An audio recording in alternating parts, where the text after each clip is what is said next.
মাননীয় প্রধানমন্ত্রী, আপনাকে উদ্দেশ্য করে বলছি, আপনি ইডেনের ছাত্রী ছিলেন, তাহলে আপনার বুক কি কাঁপে না? আপনার বোনদের কিভাবে তারা কালকে মারছে? এক ছাত্রী লিখছে, আমার বাবা কোনোদিন আমার গায়ে হাত দেয়নি, আর সেই ছেলে সেদিন আমার বুকে হাত দিছে। আন্দোলনের নামে আমাদের শারীরিক নির্যাতন করা হচ্ছে, কেন আমার বুকে গায়ে হাত দিবে? আপনার লজ্জা থাকলে আপনি বলতেন, কেন ইডেনের মেয়েদেরকে এভাবে মারা হচ্ছে? আপনি আন্দোলন করলে সুষ্ঠু পথে আন্দোলন করেন, আপনি কেন এভাবে? আপনি ইডেনে পড়ে গেছেন তো, তাহলে আপনি একটা কথা কেন বলতেছেন না? আপনি যদি নারী হয়ে থাকেন, আপনার কি বুক কাঁপতেছে না? আপনি কিসের প্রধানমন্ত্রী?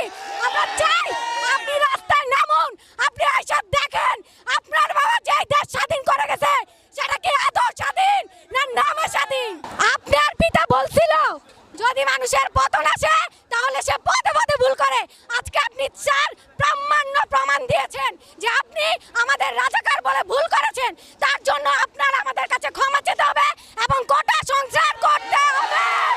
গত বছর 22 সালে আমি যখন অ্যাডমিশন পরীক্ষা দিয়েছি, আমি চট্টগ্রাম বিশ্ববিদ্যালয় এবং জিএসটি পরীক্ষায় আমি পাশ করেছি এবং পাশের চেয়েও ভালো নাম্বার নিয়ে আমি উত্তীর্ণ হয়েছি। তবে আমার সিরিয়াল পিছিয়ে থাকার কারণে আমি কোনো সিট পাইনি এবং আমি কোনো বিশ্ববিদ্যালয়ে ঢুকতে পাইনি। আমার বাবা মার শ্রম, আমার বাবা মার টাকা পয়সা গেছে, আমি আমার বাবা মার সামনে মুখ তুলে তাকাইতে পারিনি। তারপর